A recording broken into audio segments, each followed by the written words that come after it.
Hallelujah. ദൈവനാമത്തിന് മഹത്വം ഉണ്ടായിരിക്കട്ടെ. Ave Maria. പ്രിയമുള്ള മക്കളെ, നാം ദൈവത്തെ സ്വന്തമാക്കി കഴിയുമ്പോൾ, ദൈവം നമ്മെ സ്വന്തമാക്കി കഴിയുമ്പോൾ, രണ്ട് തരം മനുഷ്യരാണ് പിന്നെ ലോകത്തിൽ. ഒന്ന് ദൈവരാജ്യത്തിൻ്റെ മക്കള്, അതായത് ആത്മീയ മക്കള്. മറ്റൊന്ന് ലോകത്തിൻ്റെ മക്കള്, ജഡത്തിൻ്റെ മക്കള്. Praise the Lord. യേശുവിലേക്ക് നാം വന്നു കഴിയുമ്പോൾ ജഡം കരിയും മക്കളെ. അതായത് ആന്തരിക മനുഷ്യൻ, ആ മനുഷ്യൻ പുറത്തു വരണമെങ്കിൽ ജഡം കരിഞ്ഞേ പറ്റൂ.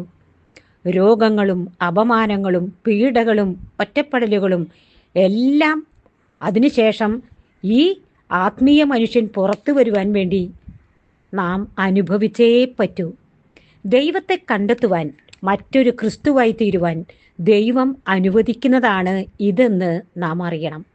നാം ദൈവത്തെ അറിഞ്ഞ് ആരാധിക്കാൻ തുടങ്ങുന്ന നിമിഷം സാത്താനും ഭൂതഗണങ്ങളും നമ്മെ നോട്ടമിടും, പുറകെ ഉണ്ടായിരിക്കും. ഒരു കുടുംബത്തിൽ നിന്ന് തന്നെയായിരിക്കും അവൻ്റെ പ്രവർത്തനം. മക്കളായിട്ടും ബന്ധുമിത്രാദികളായിട്ടും അവൻ നമ്മെ പീഡിപ്പിക്കാൻ തുടങ്ങും. എങ്ങോട്ടും ഓടേണ്ടതില്ല. സഹിച്ച് മൗനം പാലിച്ച് ഇടവിടാതെ പ്രാർത്ഥിക്കുക. നല്ല ക്രിസ്തീയ ഭക്തി ഗാനങ്ങൾ കേൾക്കുക, പഠിക്കുക, പാടുക. കർത്താവ് ഒരിക്കലും നമ്മെ വിട്ടുപോവുകയില്ല. അവൻ വാക്കുമാറാത്തവനാണ്. യുഗാന്ത്യം വരെ എന്നും ഞാൻ നിങ്ങളോട് കൂടെയുണ്ടായിരിക്കും. കുരിശെടുത്ത് എന്നെ അനുഗമിക്കുക. ഇതാണ് കർത്താവ് നമ്മോട് പറയുന്നത്. നമ്മുടെ അമരത്ത് അവൻ ഉറങ്ങുന്നുണ്ടായിരിക്കാം. ഉണർത്തുക, അപേക്ഷിക്കുക, എഴുന്നേൽപ്പിക്കുക, പാപങ്ങൾ ഏറ്റുപറയുക. കൊരിന്ത്യർക്കെതിരെ 2 കൊരിന്ത്യസ് 4:16 പറയാണ്, ഞങ്ങൾ ഭഗ്നാശരാകുന്നില്ല. ഞങ്ങളിലെ ബാഹ്യമനുഷ്യൻ ക്ഷയിച്ചു കൊണ്ടിരിക്കുകയാണെങ്കിലും ആന്തരിക മനുഷ്യൻ അനുദിനം നവീകരിക്കപ്പെടുന്നു. ഞങ്ങളുടെ ക്ലേശങ്ങൾ നിസാരവും ക്ഷണികവുമാണ്. അവയുടെ ഫലമോ അനുപമമായ മഹത്വവും. ദൃശ്യമായവയല്ല, അദൃശ്യമായവയാണ് ഞങ്ങളുടെ ലക്ഷ്യങ്ങൾ. ദൃശ്യങ്ങൾ നശ്വരങ്ങളാണ്, അദൃശ്യങ്ങൾ അനശ്വരങ്ങളും. നമ്മുടെ കണ്ണുകൾക്ക് ഇതൊന്നും കാണാൻ പറ്റുന്നില്ലെങ്കിലും നമ്മുടെ ബുദ്ധിയിൽ ദൈവം പ്രവർത്തിക്കും. എന്താണ് കർത്താവ്? നാം അനുദിനം കർത്താവിനെ കണ്ടുകൊണ്ടും തൊട്ടുകൊണ്ടായിരിക്കും മുൻപോട്ട് പോവുക. അതിന് ഈ കുരിശെടുത്തേ പറ്റൂ, പ്രത്യേകിച്ചും നോമ്പുകാലം. അപ്പോൾ കുരിശിൻ്റെ വഴിയിലൂടെ നാമും സഞ്ചരിക്കുകയാണെന്ന് മനസ്സിലാക്കണം. ദൈവം അനുവദിക്കുന്ന കുരിശെടുക്കുക. നമ്മുടെ ജീവിതം ഒരു സിനിമ പോലെ ഒന്ന് കണ്ടു നോക്കുക. നമ്മുടെ ഉപകാരികളായി ചില വ്യക്തികൾ ഈ ജീവിതം വരെ കടന്നു വന്നിട്ടുണ്ടായിരിക്കാം. നമുക്ക് ദൈവം അയച്ച ശിമയോന്മാരാണവർ. അവരെയൊക്കെ ഓർക്കുക. നാം എത്ര പേർക്ക് ശിമയോന്മാരായി എന്നും ഓർക്കുക. മരിച്ചുപോയ ആ വ്യക്തികളുണ്ടെന്ന് വിചാരിക്കൂ. ആ കൂട്ടത്തിലെ അവർക്കായിട്ട് ഇടവിടാതെ പ്രാർത്ഥിക്കുക. അവരെ ഓർത്ത്, ഈ ശിമയോനെ എനിക്ക് തന്ന ദൈവമേ നിനക്ക് നന്ദി എന്ന് പറയുക. വെറോനിക്ക തിരുമുഖം തുടച്ച് ആശ്വസിപ്പിച്ചതുപോലെ എത്ര ആൾക്കൂട്ടത്തിലാണെങ്കിലും ധൈര്യപൂർവം യേശുവിന് വേണ്ടി സാക്ഷ്യം വഹിച്ച് ജീവിക്കുക. തിരുമുഖം തുടയ്ക്കുകയാണ് അതുവഴി നാം ചെയ്യുന്നത് എന്ന് മനസ്സിലാക്കുക. ഓരോ പ്രാവശ്യവും യേശു അവിടുത്തെ മായാത്ത മുറിപ്പാടുകൾ നമുക്കായി സഹിച്ചവ നമ്മുടെ ഹൃദയത്തിൽ ആഴത്തിൽ പതിപ്പിച്ചു തരും. പ്രിയമുള്ളവരെ, നമ്മുടെ ഗ്രൂപ്പിൽ ധാരാളം മക്കളുണ്ടല്ലോ. ചില നിമിഷങ്ങളിൽ നെഞ്ചു പൊട്ടിപ്പോകുന്ന വേദനയും മാരക രോഗമൊക്കെ ആയിട്ട് ഞാൻ കിടക്കുകയായിരിക്കും. സഹിക്കാൻ പറ്റാതെയായിരിക്കാം. അപ്പോഴാണ് പലരും അവരുടെ ദുഃഖങ്ങൾ കരഞ്ഞുകൊണ്ട് വോയിസ് മെസ്സേജ് ഇടുന്നത്. ഓർസ്ലേം നഗരിയിലെ സ്ത്രീകളെ ആ കുരിശ് ചുമന്നുകൊണ്ട് പോകുമ്പോഴും ആശ്വസിപ്പിച്ച യേശുവാണ് ആ നിമിഷം എൻ്റെ മുൻപിൽ വരിക. അവരെ ആശ്വസിപ്പിച്ച യേശുവിനെ പോലെ എൻ്റെ കുരിശുകളും സഹനങ്ങളും മാറ്റിവെച്ച് അവരെ ആശ്വസിപ്പിക്കാൻ മാക്സിമം ഞാൻ ശ്രമിക്കാറുണ്ട്. എൻ്റെ പഴയ മനുഷ്യനെ പൂർണ്ണമായും ഉരിഞ്ഞു മാറ്റി, അതായത് തിരുവസ്ത്രം ഉരിഞ്ഞു മാറ്റുന്നു, കുരിശിൽ കൈകാലുകൾ തറയ്ക്കുന്നു. അതൊക്കെ നമ്മുടെ ജീവിതത്തിലും വരണം മക്കളെ. മറ്റൊരു ക്രിസ്തുവിനായി തുളയ്ക്കപ്പെട്ട് മാറ്റിവെച്ചു എന്ന് മനസ്സിലാക്കുക. ഇപ്പൊ കേട്ടില്ലേ യുദ്ധങ്ങളെക്കുറിച്ചുള്ള അറിവുകളൊക്കെ? നാം അത് കേട്ടുകൊണ്ടിരിക്കുകയാണ്. യേശു അടുത്തെത്തിയിരിക്കുന്നു എന്ന് നാം മനസ്സിലാക്കുക. പ്രിയമുള്ളവരെ, നോമ്പ് തുടങ്ങി ഏകദേശം ഒരു ദിവസവും 2 ദിവസവും മറ്റേ കഴിഞ്ഞിട്ടേ ഉണ്ടായുള്ളൂ. പിറ്റേ ദിവസം മുതൽ അതിശക്തമായ വയറുവേദന എനിക്ക്. കാരണം കണ്ടെത്താൻ പറ്റുന്നില്ല. ഡോക്ടറെ കണ്ടു, മരുന്ന് കഴിച്ചു, ഒരു കുറവും കാണുന്നില്ല. എന്നാലും എൻ്റെ ഉള്ളിൽ കെടാത്തൊരഗ്നി, ജെറേമിയ പറയും പോലെ. ഒരിക്കലും എൻ്റെ കർത്താവ് എന്നെ ഉപേക്ഷിക്കില്ല. അവൻ വാഗ്ദാനങ്ങളിൽ വിശ്വസ്തനാണ്. അത്തരം മാരക രോഗങ്ങളും തന്ന് അവൻ എന്നെ വിഷമിപ്പിക്കില്ല. എൻ്റെ വിശുദ്ധീകരണത്തിനും ഞാൻ മറ്റൊരു ക്രിസ്തുവായി തീരേണ്ടതിനും ഈ ലോകം എനിക്കൊന്നുമല്ല. ഞാനിവിടെ ഒരു പ്രവാസിയാണ്. എൻ്റെ പൗരത്വം സ്വർഗത്തിലാണ് എന്നൊരു ബോധ്യത്തോടുകൂടി മുൻപോട്ട് പോകാൻ എൻ്റെ ദൈവം അനുവദിക്കുന്നതാണെന്നുള്ള പൂർണ്ണ ബോധ്യം എൻ്റെ ഉള്ളിലുണ്ട്. Praise the Lord. അതുകൊണ്ട് എൻ്റെ കുഞ്ഞുങ്ങളോട് ഞാൻ പറയാ, കർത്താവ് പറയുന്നു, നമുക്കായി നിശ്ചയിച്ചിരിക്കുന്ന ഈ ഓട്ടപ്പന്തയം സ്ഥിരോത്സാഹത്തോടെ നമുക്ക് ഓടിത്തീർക്കാം. എന്നിട്ട് പൗലോസ്ലീഹായെ പോലെ പറയണം, ഞാൻ നന്നായി പൊരുതി. ആരോട്? സാത്താനോട്. എൻ്റെ വിശ്വാസം കാത്തു, എൻ്റെ ഓട്ടം പൂർത്തിയാക്കി. എന്നിട്ടേ കർത്താവിൻ്റെ മുൻപിൽ നമുക്ക് വന്നു നിൽക്കാൻ പറ്റുള്ളൂ. എൻ്റെ കുഞ്ഞുങ്ങൾ ഒരു നിമിഷം ഒന്ന് ആലോചിച്ച് നോക്കൂ. ഇപ്പം ഇങ്ങനെ ബൈബിൾ ഇങ്ങനെ റെഗുലറായിട്ട് എത്രാമത്തെ പ്രാവശ്യം ചെയ്യുന്ന എനിക്ക് എന്നെ ഓർമ്മയില്ല, ഇങ്ങനെ വായിച്ചു പോവുകയാണ്. അപ്പോൾ ആദത്തോടും ഹവ്വായോടും കർത്താവ് പറയാണ്, നിങ്ങൾ ഈ പഴം തിന്നാൽ നിങ്ങൾ മരിക്കും. അവരത് തിന്നിട്ട് ആ നിമിഷം അവർ മരിച്ചുവോ? ഇല്ല. എന്താണ് അതിനർത്ഥം? ദൈവത്തിൽ നിന്നും അകറ്റപ്പെട്ടു. ദൈവമല്ല നമ്മിൽ നിന്ന് വിട്ടുപോകുന്നത്, കാരണം അവൻ പരിശുദ്ധനാണ്.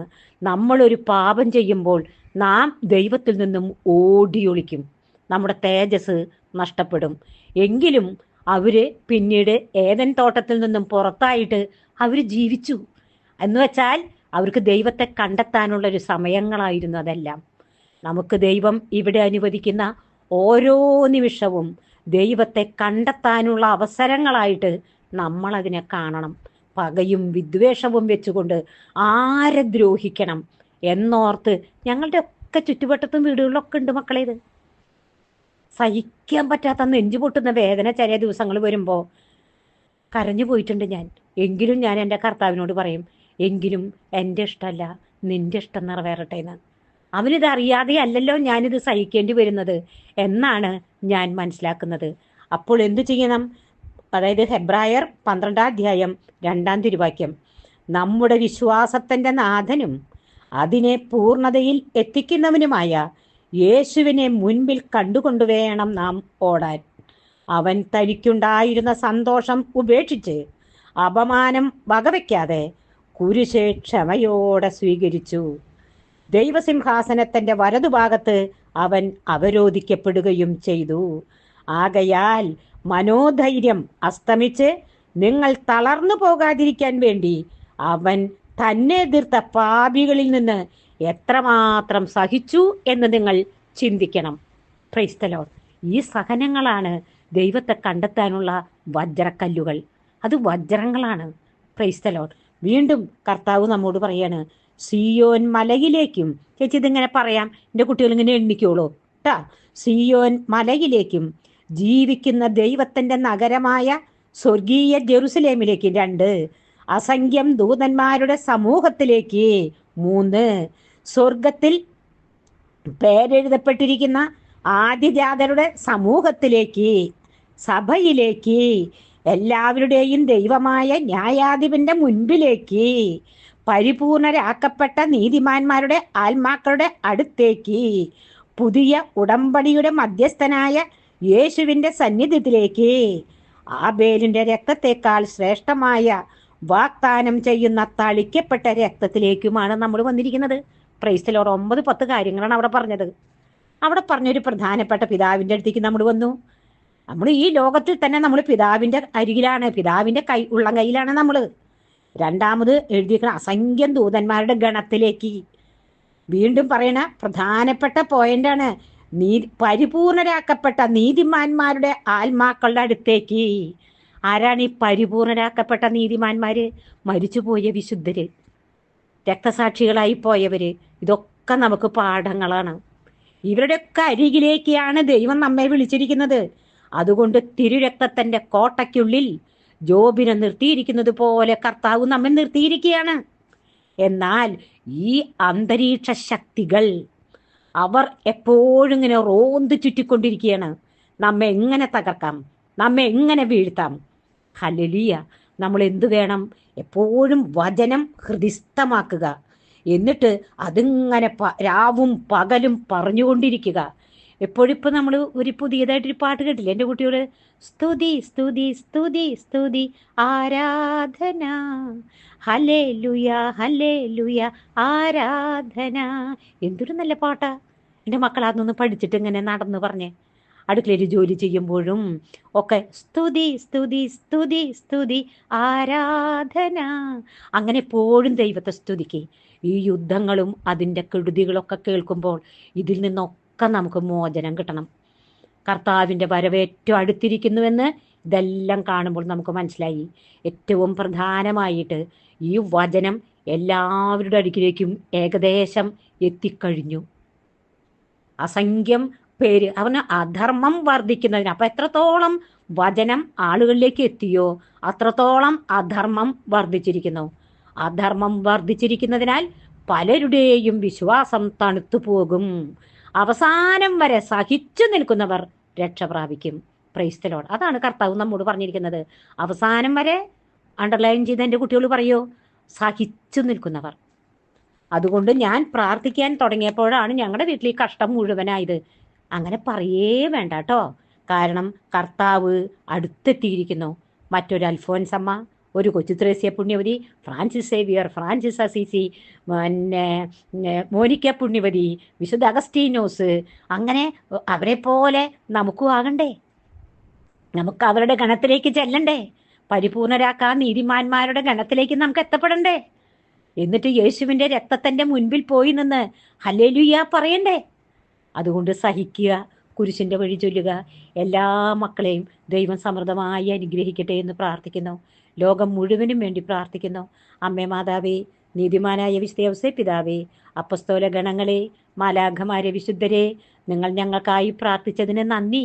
തുടർന്നും ഞങ്ങൾക്ക് വേണ്ടി പ്രാർത്ഥിക്കണമേ എന്ന് താഴ്മയോടെ യാചിച്ചുകൊണ്ട് നിത്യം പിതാവും പുത്രനും പരിശുദ്ധാത്മാവുമായി സർവശക്തനായ ദൈവമേ, ആമേൻ.